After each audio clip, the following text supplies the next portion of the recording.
এই যে কোরআনে কারীমের হিফজ করে ছোট ছোট বাচ্চারা, আপনারা দেখেন কাজটা কি খুব সোজা মনে হয় আপনাদের কাছে? যাদের কাছে খুব সহজ মনে হয় তারা একটু এক পারা আধা পারা একটু হিফজ করার চেষ্টা করে দেখেন তো। 30 পারা কোরআন তাদের বক্ষে থাকে।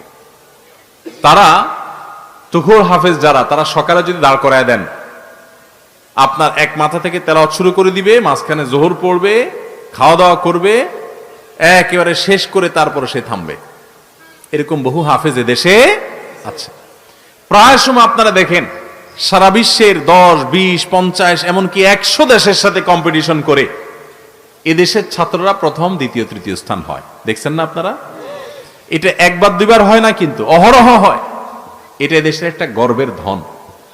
এই হেফজখানার ছাত্ররা কিভাবে বিশ্ব জয় করে, বাংলাদেশের হেফজখানার ছাত্ররা কিভাবে বিশ্ব জয় করে, কিভাবে এই ছোট ছোট বাচ্চারা 30 পারা কোরআন তোতা পাখির মতো তারা মুখস্থ করে আবার শুনাই দিতে পারে, কিভাবে সম্ভব হয়?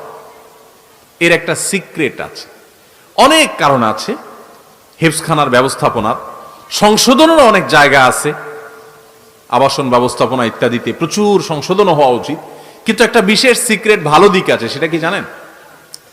হেফজখানার ছাত্ররা আমার জানা মতে বাংলাদেশে সকল হেফজখানার ছাত্ররাই তারা কয়েকটা বিষয়ে সুন্নাহ সম্মত লাইফস্টাইল মেনটেন করে। বিশেষ করে 3টা সুন্নতের আমল তাদের মধ্যে আছে। কয়টা সুন্নত? 3টা। 1 নম্বর হলো হেফজখানার ছাত্ররা রাতে দেরিতে ঘুমায় না। সাধারণত যারা ভালো ছাত্র বা পরীক্ষার ব্যাপারে সিরিয়াস, তারা পড়াশোনা করবে দেখবেন রাত 12টা, 1টা, 2টা পর্যন্ত জেগে, তাই না? এটা হলো জেনারেল চিত্র আমাদের সমাজে, যে যারা ভালো পরীক্ষা দিতে চায়, পরীক্ষা ভালো ফলাফল করতে চায়, পড়ালেখা করতে চায়, তারা রাত 12টা, 1টা, 2টা পর্যন্ত পড়ে, ঠিক না?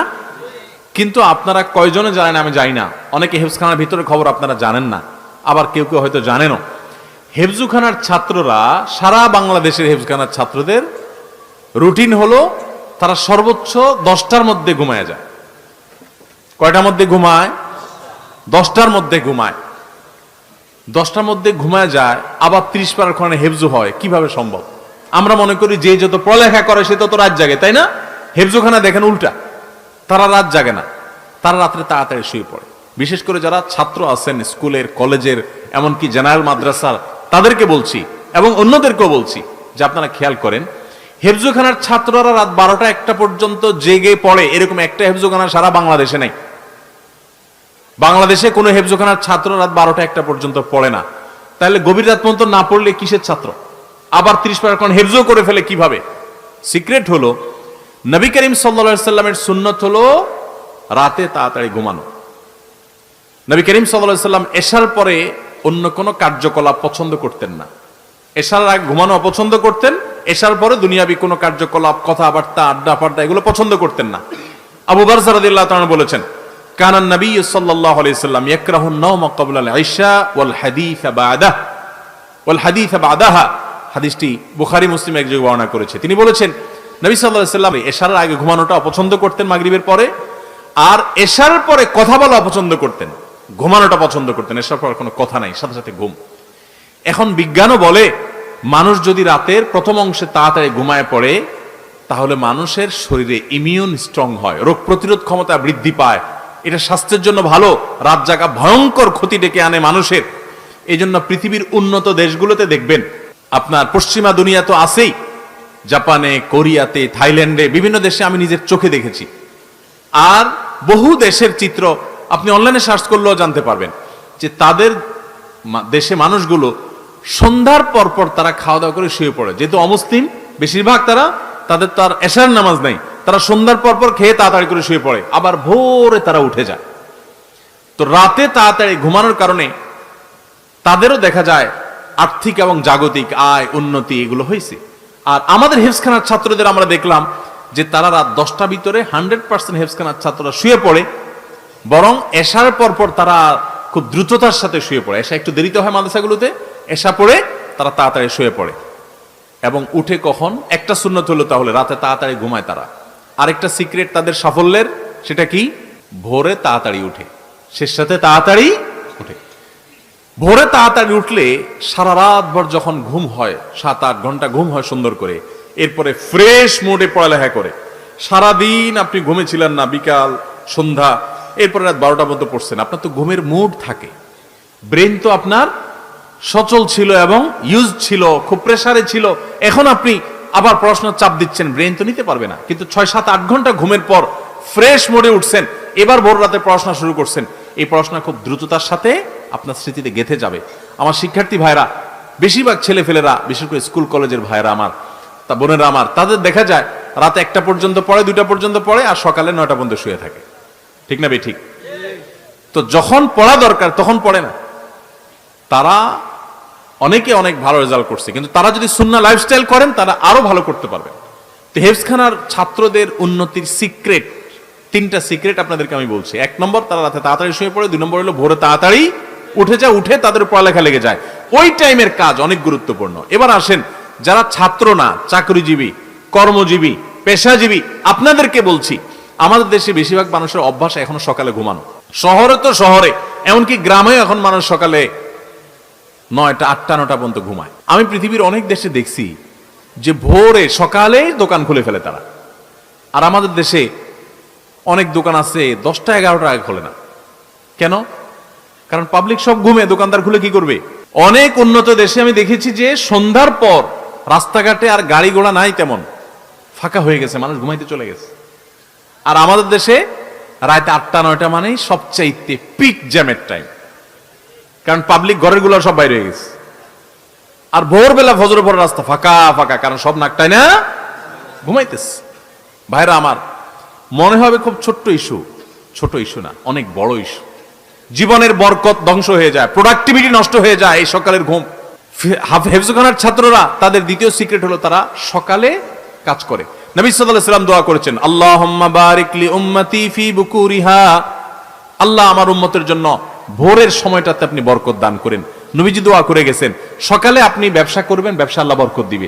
চাকরি করবেন, চাকরিতে আল্লাহ বরকত দিবে। পড়ালেখা করবেন, সেখানে আল্লাহ তাআলা বরকত দিবে। আপনি যে কাজ করবেন সে কাজে বরকত হবে। আর যদি ঘুমায় থাকেন তাহলে অলসতা বরকত হবে, মানে অলসতা বেশি হবে। ভাইরা আমার, তাহলে হেফজখানার ছাত্ররা দেখেন ভোর রাতে উঠে যায় এবং পড়ালেখা করে। আমরা অনেকেই সকালের ঘুমে অভ্যস্ত, তাই না? আমিও টুকটাক ঘুমাইতাম। দীর্ঘদিন থেকে আমি নিজের সঙ্গে সংগ্রাম করছি যে রাত যদি ঘুম নাও হয়, সকালে কোনো ঘুম নেই। এবং আলহামদুলিল্লাহ বহুদিন পর্যন্ত আল্লাহর তৌফিকে আমি ঘুমাই না। যত কষ্ট হয় হোক, সকালে কোনো ঘুম নেই। সকালে কাজ, সকালে আমল, সকালে কোনো ঘুম নেই। বাংলাদেশের একটা ব্যাপক ব্যাধি এটা, যে আজকে আমাদের ঘরে ঘরে মানুষ গভীর রাত পর্যন্ত কোনো কাজ নাই, অযথা বসে বসে 12টা, 1টা পর্যন্ত মোবাইল টিপবে। ঠিক না বে? ঠিক। শুয়ে শুয়ে 1 ঘন্টা টিপবে।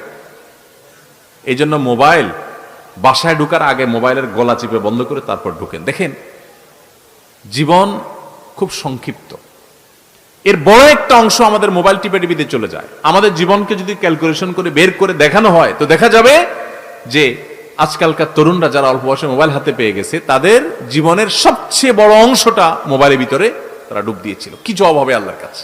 ভাইরা আমার, তো হেফজখানার ছাত্রদের দ্বিতীয় সিক্রেট হলো তারা ভোর রাতে উঠে পড়াশোনা করে। ভোর রাতে উঠে পড়াশোনা করা, ভোরে উঠে কাজে শুরু লেগে যাওয়া, এটা জীবনে বরকতের কারণ।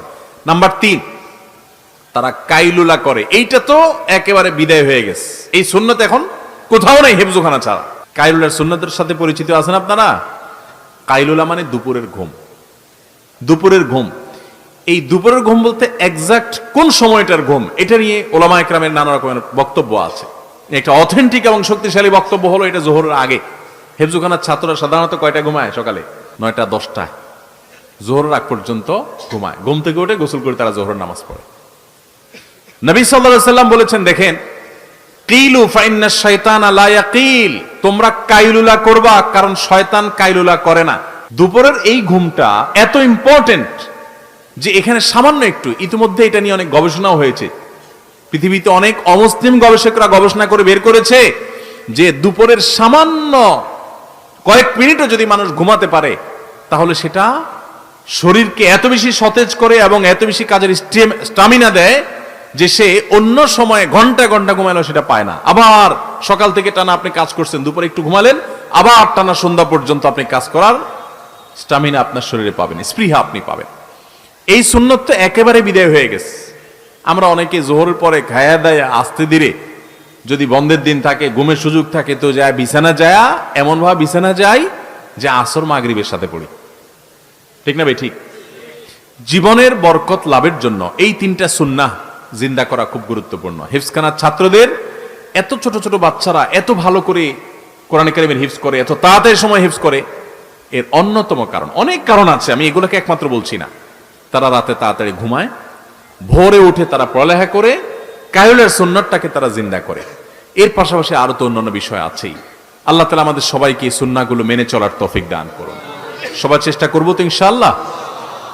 আমার অবাক লাগে যখন দেখি অমুসলিম দেশগুলোতে সন্ধ্যার পরে মানুষ ঘুমায় পড়ে। আমি অবাক হয়ে গেছি, যেখানে দেখেছি আমি জিজ্ঞেস করছি প্রবাসী বাংলাদেশি ভাইদেরকে, ভাই এটা কি এই দেশের নর্মাল কালচার? বলে হ্যাঁ, এটা কমন কালচার এখানকার, যে সবাই সন্ধ্যার পর পর ঘুমায় পড়ে। আমি বলি আরে, এটা তো আমার হাদিসে আছে, আমার নবী সাল্লাল্লাহু আলাইহি সাল্লাম বারবার বলে গেছেন, তিনি রাত জাগতেন না কখনো। আর আমার দেশে মানুষকে কোনোভাবে বোঝানো যায় না, কোনোভাবে বোঝানো যায় না। শুধু আমার দেশ হলে একটা কথা, যত মুসলিম দেশ আছে, বিশেষ করে মিডিল ইস্টের মানুষ তো আরো ভয়াবহ, তাদের রাত হয় রাত 12টা-1টার পর, আর আমার দেশে মানুষের রাত হয় রাত 9টার পর। ঠিক না? অফিস আদালত থেকে আইসা, দোকানপাট বন্ধ করে আইসা, কাজ কাম করে আইসা বাসায় জামা কাপড় খুলা, এশার নামাজটাকে যারা নামাজ পড়েন তারা বোঝা মনে করেন, নামাজ পড়ে ফেলছেন, ঝামেলা শেষ। এবার সোফার রুমে, আপনার ড্রয়িং রুমে সোফাতে একদম প্যাটের শরীর ঝাইড়া দিয়া বৈশা, পুরা ফ্যামিলির লোকজন বৈশা এখন আড্ডা জমে, বিসমিল্লাহ হয়। রাত 10টার পরে আড্ডার কি হয়? বিসমিল্লাহ হয়। এরপরে 11টা-12টার দিকে আস্তে আস্তে বিছানা যাও, তাও ওই আধা হাত একটা মোবাইল সাথে থাকে। এবার ওইটা আবার আধা ঘন্টা 1 ঘন্টা টিপতে থাকে। ভাইরা আমার, জিন্দিগির বরকত নষ্ট হওয়ার জন্য যথেষ্ট। আমি আলহামদুলিল্লাহ আপনাদেরকে আনন্দের সংবাদ শুনাই। আমার বাসার মধ্যে, বাসা যখন থাকি আমরা, রাত 10টার মধ্যে ঘুম শেষ, সবাই রাত 10টার ভিতরে ঘুমায় যাবে। এই প্রতিজ্ঞাকে বাস্তবায়ন করার জন্য প্রতি মুহূর্তে আমরা চেষ্টা করে যাচ্ছি, এবং আলহামদুলিল্লাহ বেশিরভাগ ক্ষেত্রে আমরা সফল। আর সকালে কোনো ঘুম নাই। সকালে যে ছাত্র সে পড়ালেখা চলে যাবে, যে কর্মজীবী সে তার কাজ শুরু করবে, মা তার ঘরের কাজ শুরু করবে, সবাই তার কাজে লেগে যাবে। রাতে তাড়াতাড়ি ঘুমাবে। রাতের ঘুমটা স্বাস্থ্যের জন্য দরকারি। আপনি মনে করেন কিরে ভাই, হুজুর ঘুমের ওয়াজ করতে আসছে, এই ঘুমের মধ্যে আপনার দুনিয়া এবং আখেরাতের, অর্থাৎ এইভাবে সুন্নাহসম্মত উপায়ে ঘুমের মধ্যে আপনার দুনিয়া আখেরাতের প্রভূত কল্যাণ আল্লাহ তাআলা এর ভিতরে ভরে রাখছেন।